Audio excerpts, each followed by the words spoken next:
This is the video for those setting up our local development environment on Windows. If you're on Mac or Linux, you should be on the other video series. So we're going to start this off by downloading and installing Visual Studio Code. So I'll provide the link, but this is where you want to go. You can click the link in the notes there and just simply click on Windows and download that file.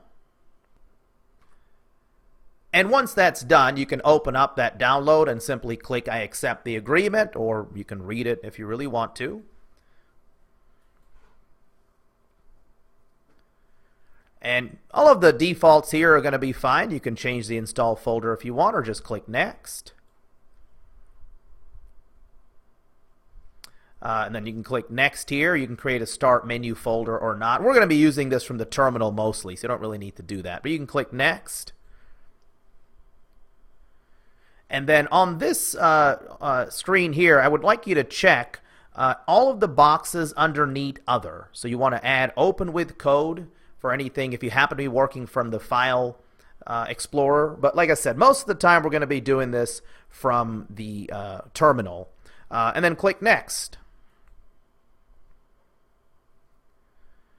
And click Install. And that'll take, a few minutes or a few seconds depending on your system. And we'll move on to the next thing right after this is finished. And it looks like it's all wrapped up. You can uncheck that Launch Visual Studio checkbox and hit Finish. And now we're going to go to over to a new tab. We're going to set up our Git and Git Bash terminal. So this is the link you want to come to. Check the show notes. Simply select that download 2.220 greenish button over there on the screen. And likewise, it'll download, take a few seconds, and then we'll get that installer opened up and running. There are a few options we're going to want to change here. So this one requires a little bit more attention. But otherwise, on our last thing for Node, that's pretty straightforward.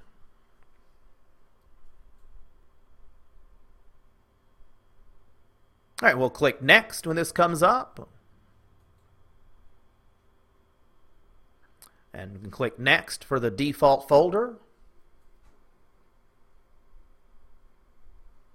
And in this case, we already have something in that folder, but we'll just click Next or Yes. But on yours, you probably won't have anything pop up because this will be the first time that you install it. So let's scroll down and check out a couple of these options. For one thing, we can uncheck the box that says Git LFS for large file support.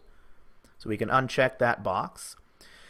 And let's go ahead and let's check that. We want to leave that Windows Explorer integration box checked. And let's use a true type font in all console windows. It'll help it look a little bit cleaner, I think. And that's good enough. Let's hit Next. And click Next.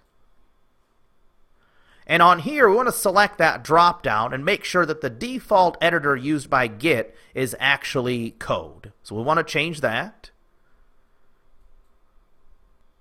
And it'll be that option right there. Use Visual Studio Code as Git's default editor. Select that and click Next. On this screen here, we'll want to select the middle option, Git from the command line and also third-party software. That's the recommended option as it indicates there. And we'll click Next. And that's fine. We can click Next. And on this, I think this is our last screen here. We'll want to check out as is and commit Unix style line endings.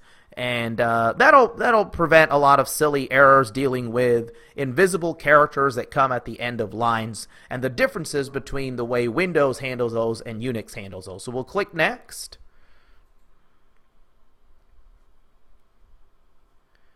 And we can click Next here. And we can click Next. And we can click Install. Finally. This one has the most options, but the next one will be pretty straightforward. So finally, when it's all finished, you can uncheck that View Release Notes box. And we'll click Finish. And we'll move on to our next tab, which you can actually get to. Here's a good opportunity to use a shortcut key. So as we're learning web development, we can use shortcut keys, and we can actually do Control-Tab. And that's assuming that you're working from Google Chrome, which you should definitely install and be working from Google Chrome for the purposes of our courses. Okay, so here's the last link. This is going to set up that package manager, Node package manager, which comes with Node.js. So we'll simply select the Windows installer. And on this one, there actually aren't really any tricky options or anything. We just click next and install all the way through. And so I'm going to end this video at this time. And in the next video, once this is all set up, we're just going to test a couple of things from the terminal. And then we'll be finished with the local dev environment for Windows. Thank you.